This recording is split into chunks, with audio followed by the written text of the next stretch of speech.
Welcome to Ithaca Politics, a series of shows that looks at the political life of Ithaca, New York. In this episode, we have candidates for the 5th Ward, the Democratic nominee, Clyde Letterman, and Jason Houghton, representing Ithacans for Progress.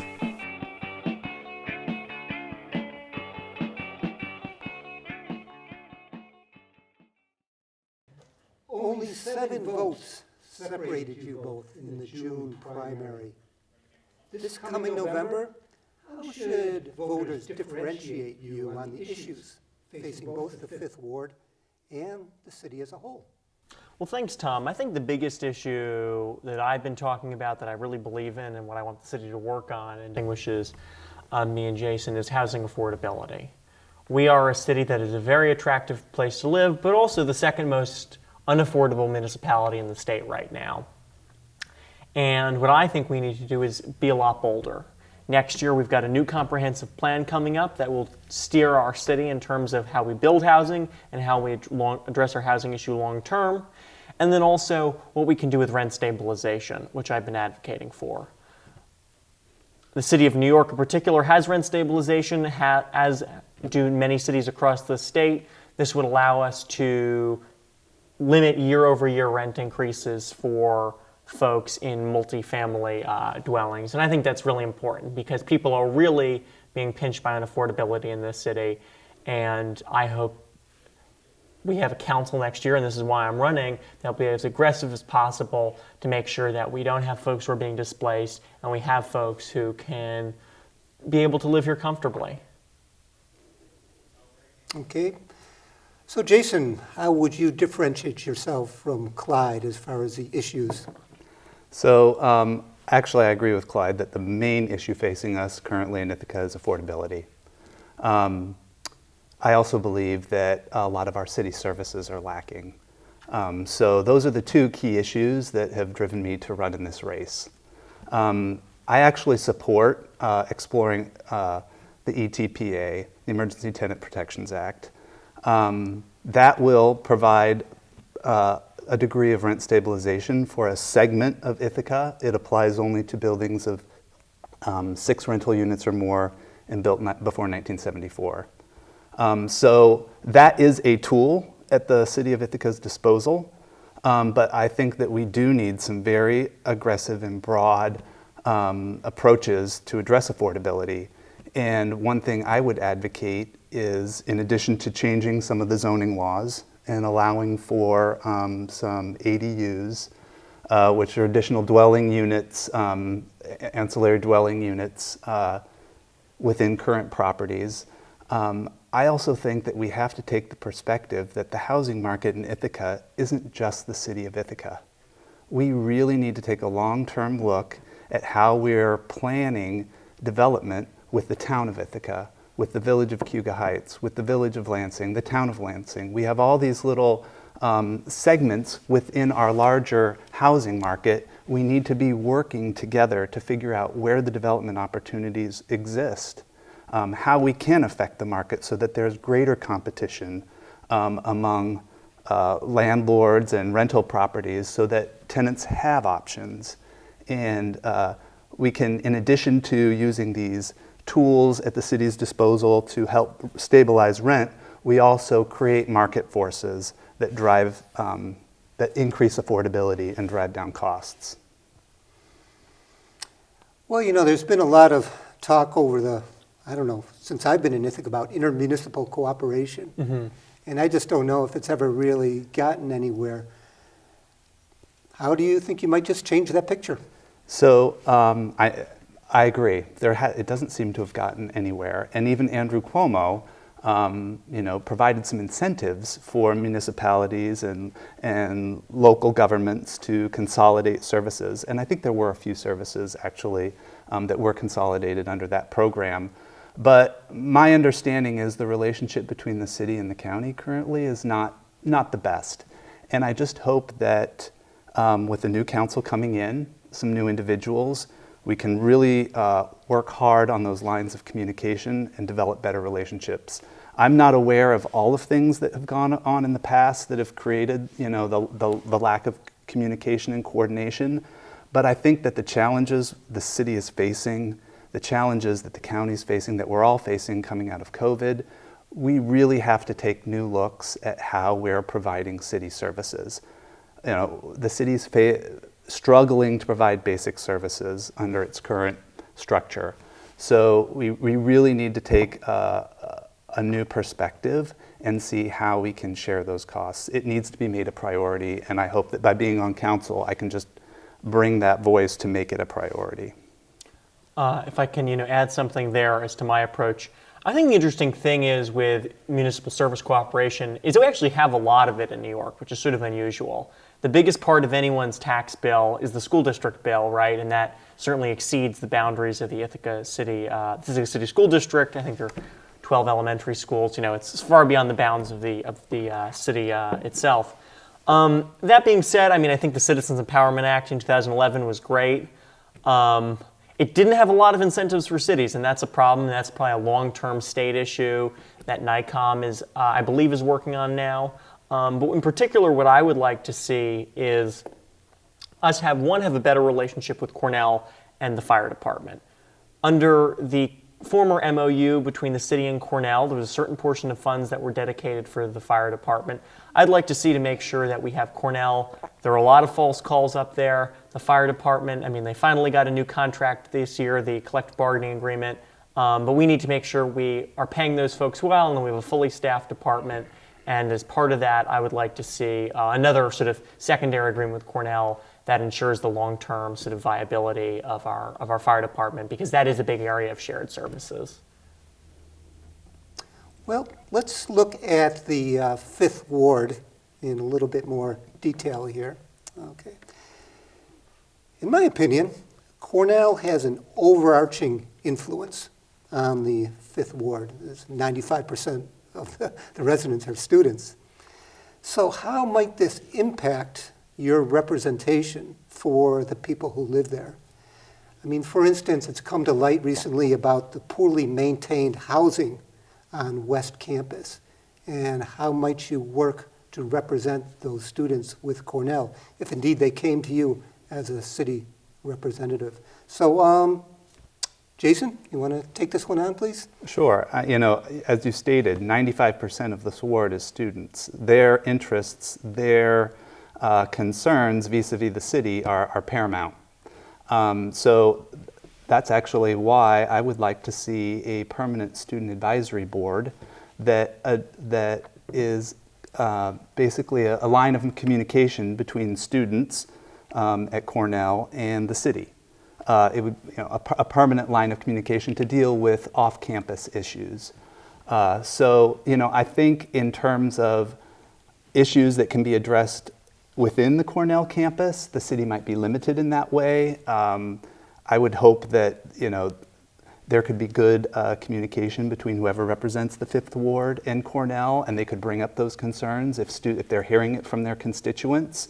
But as I said, I see a student advisory board that allows a permanent line of communication between the students and council as a great means for students to express concerns about housing concerns, safety, transportation, any issues they're having with the city outside of Cornell's campus. Okay. Clyde, do you have some thoughts? I would say perhaps I'm the human form of a student advisory council, but no, I think it's about representing everyone, and I think the big approach in local government is to say, one, there are no issues that are too small, In some sense, because of our demographics, this is a very small ward comparatively. You highlighted how few folks voted. We actually, I think, a higher turnout than all the other wards, but just we don't have a lot of, there's a lot of that population per the census is coming from Cornell-owned dormitories. But my approach is to deal with everyone, because a lot of these issues are really the same issue.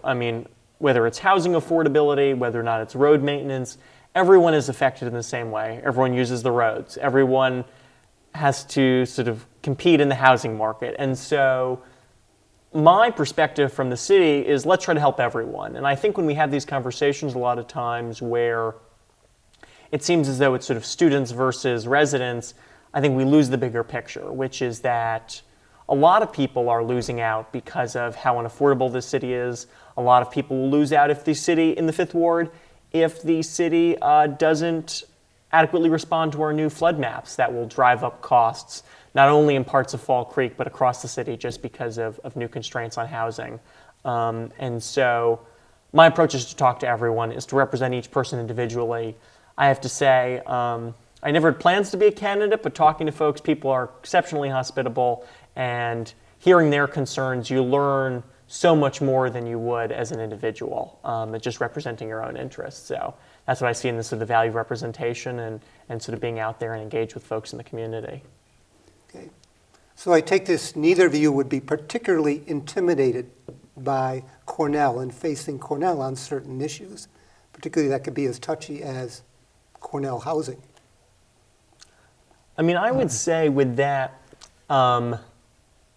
that there is a very confrontational moment with the MOU right now, and rightfully so, because Cornell's contribution is inadequate.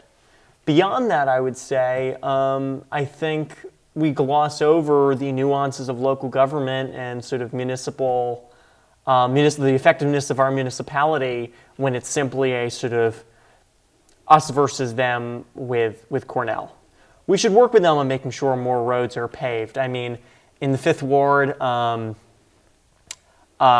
coming down Klein. I mean, there's roads that are really in terrible condition that are used by folks who commute to Cornell, used by people who live out there, who also, pushing Cornell Heights, work at Cornell. And my approach to this is let's see where we can have as much cooperation as possible and share those costs, because everyone is really affected by this.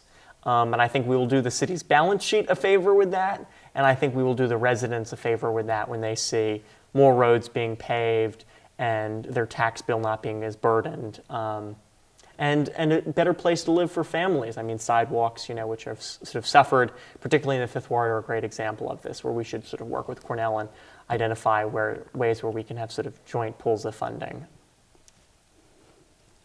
Yeah, I would say that, as a representative of the Fifth Ward, you have to advocate for your constituents. Those constituents include a lot of students on campus, a lot of students off campus, and permanent residents. And if that requires that, you have some, you stand up for your constituents against Cornell, you have to do that. You have to advocate for those who you represent. So I would certainly promote the relationship with Cornell need not be adversary. In fact, I think there are far, far, far more things of mutual benefit and shared interests than there are where our interests diverge. So, I think with a cooperative spirit, that's how I would engage Cornell to advocate for constituents. All right. So, Clyde, let's talk a bit about the townhouse development plan for the old Ithaca gun site. Yes. Despite lead and toxic chemicals being found, on site in the soil and the groundwater, the city, in its environmental assessment, sees no significant environmental impacts, largely based on the developer's intentions to mitigate the toxicity.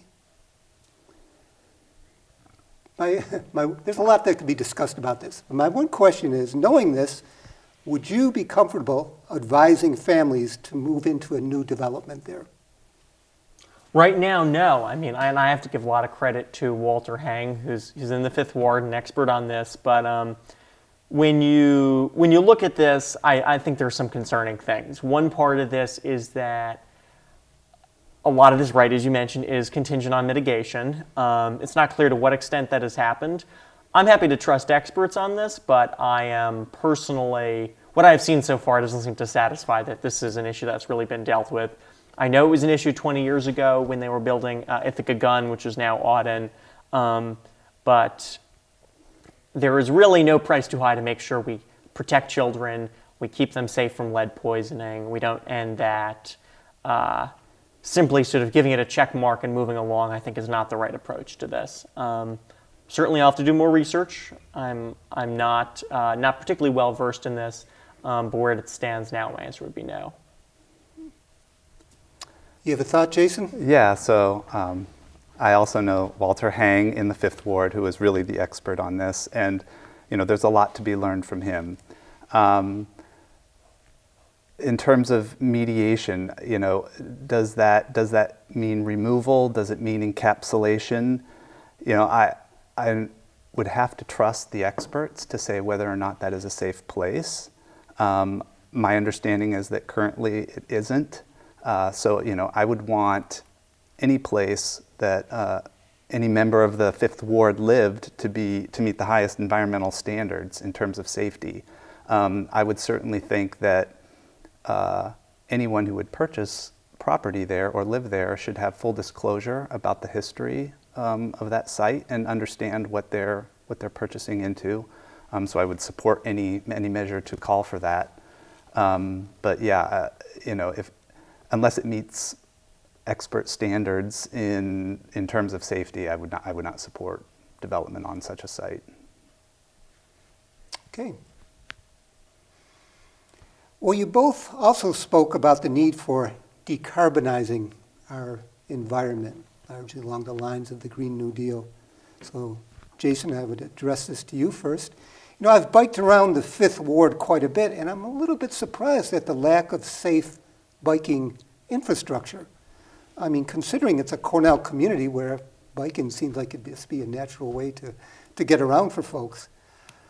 If elected, would you advocate for better and safer micromobility in the Fifth Ward? Absolutely. This is actually the reason I moved into the city, one of the reasons I moved into the city.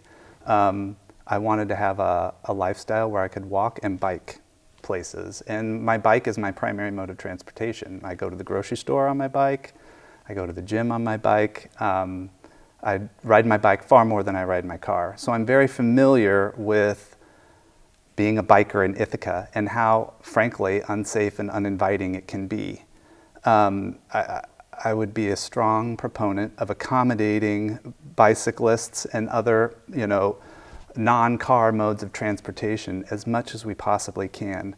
I was very disappointed in the repaving of University Avenue, which is in the Fifth Ward. It is marginally better for a bike than it was before, but the parking on either side really forces bicyclists out into motorists' way. And I've heard from many people that that's the reason they don't ride their bike. We need to create an environment, and this is something simple. We need to create an environment where there's enough of a shoulder for bicyclists to ride on our streets. Also, another thing I've run into is I'm trying to be over as far as I can on a street, and I go over a water grate. Some of those grates are very bike friendly. Others of them want to throw me off my bike.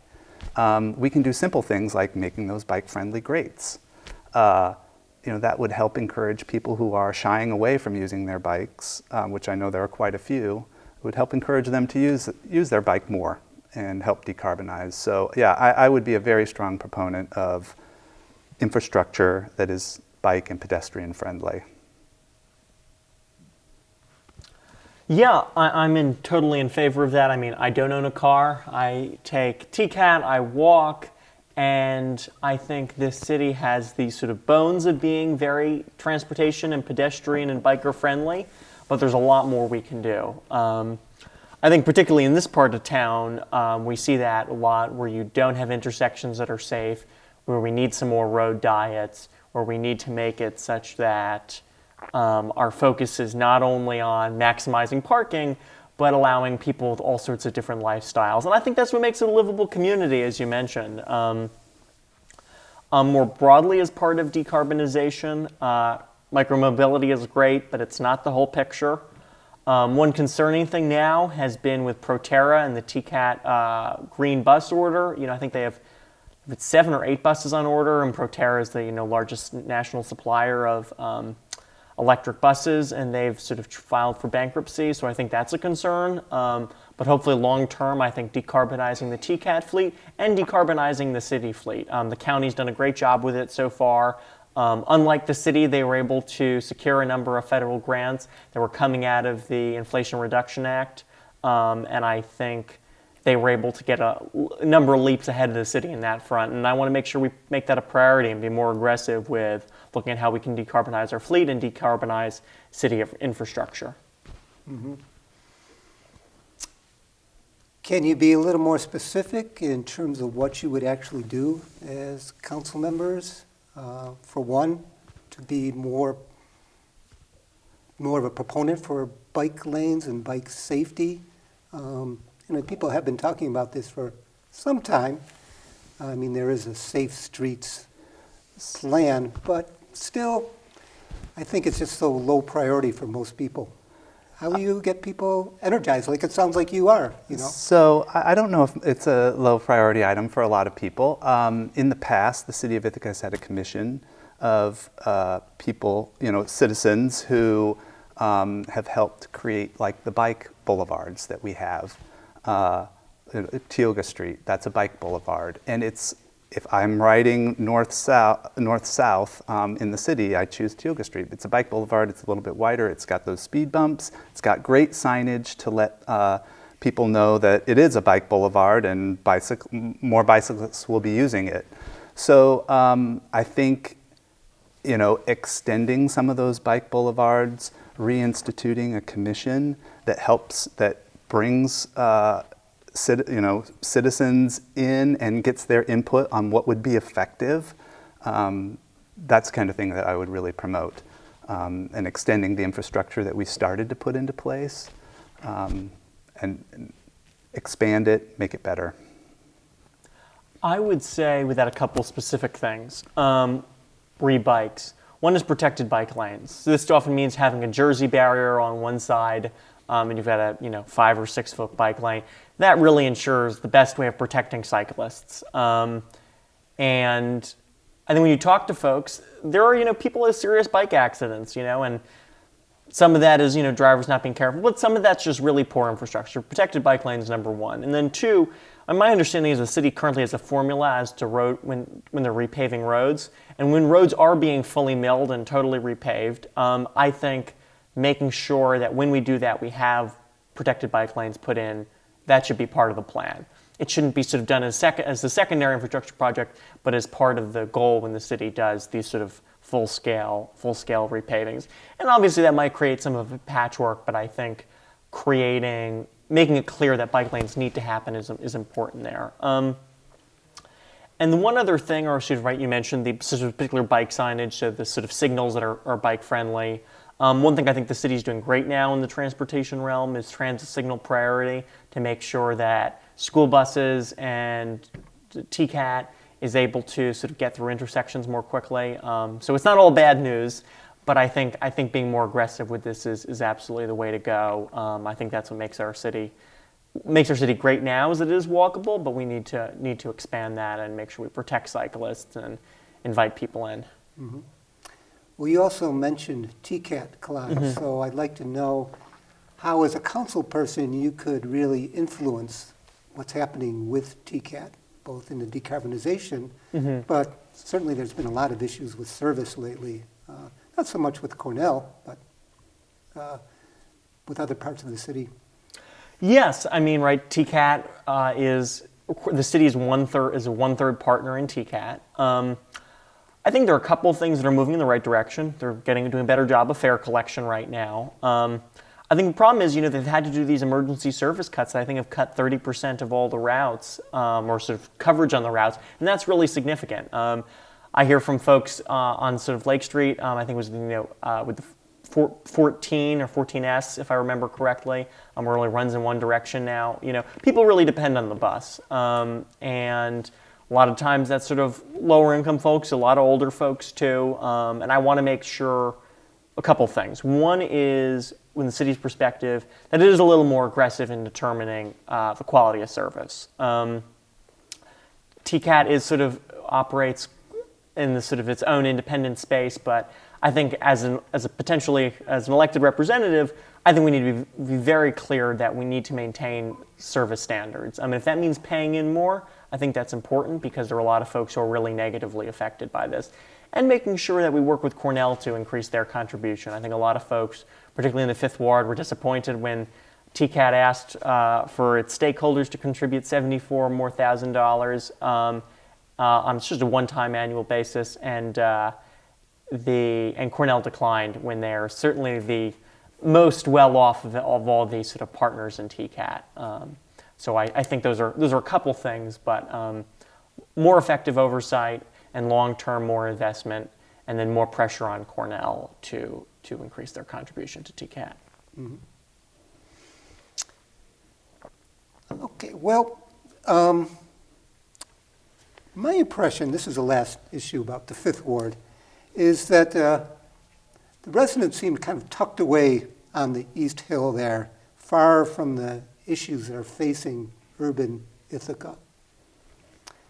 How would this distance affect your role as city council members in addressing matters that may not necessarily affect your constituency as much as it may affect people in the First Ward? You want to start on that, Sure. Jason? So I would dispute the notion a bit that the Fifth Ward is tucked away. Perhaps sections of it. Certainly East Lynn Street, I think they all consider themselves part of downtown, part of Fall Creek, and where I am is I'm very close to downtown, so I feel I'm very much part of the city. But I know the city is divided into wards, but I think that all Ithacans really identify as Ithacans, and they feel a shared responsibility and obligation to fellow Ithacans. So I wouldn't say that that sections of the ward are tucked away and the issues affecting the rest of the city aren't as important to those folks. I think they are. But of course, each ward does have some of its own special issues. I know in the Fifth Ward, and really this is an issue across the city, there are still a lot of water drainage issues. We have issues in the Fifth Ward with some issues with student housing and noise at night. So I think there are some issues that might be a little more specific to the Fifth Ward as opposed to some of the other wards. But all in all, I think that all Ithacans feel that the primary issues facing the city, infrastructure needs, unstaffed city departments, high property taxes, lack of affordability, those are shared across all the wards. And your perspective, Clyde? Yes, I mean, I think virtually everyone I've spoken with highlights this, right? The sort of growing disconnect between the cost of living here and the services they receive. And that's a citywide issue. And I also think what's sort of interesting about the Fifth Ward and what's great about it is we have people who represent all different parts of the city's life here. We've got tenants, we've got people of all different ages, from older folks who have lived here all their lives to graduate students, and everything in between, people who are starting families, people who are retired. So in that sense, I think it's great, and I think in a lot of ways it captures a lot of the challenges that we face as a city. And I think that effective representation of that really means not only dealing with issues in the Fifth Ward, but dealing with issues citywide, because a lot of these aren't ward-specific issues, even if I spend most of my time talking and hearing from folks in the Fifth Ward. And that's why we need a comprehensive plan that really deals with housing needs, because it'll touch people in the First Ward, but it'll certainly touch people in our ward too. Do you have a question for each other that you would like to pose regarding your candidacies? One area of disagreement, something that's really important to me, is the ETPA, that's Emergency Tenant Protection Act, and making sure rent stabilization. That would touch 20% of the folks in the city, and I think those people who are particularly hurting from the cost of living here. I'm committed to doing this. You've talked about exploring it. Can you tell me a little more about what that means and sort of what are your plans to deal with affordability here in the city? Yeah, so I'm definitely open to the ETPA. I think it doesn't address, while it does address the issues for many folks, we need also to prioritize a broader approach that assists everyone. I think the ETPA is a great tool. My fear is that the city, and again, I'm trying to think of unintended consequences.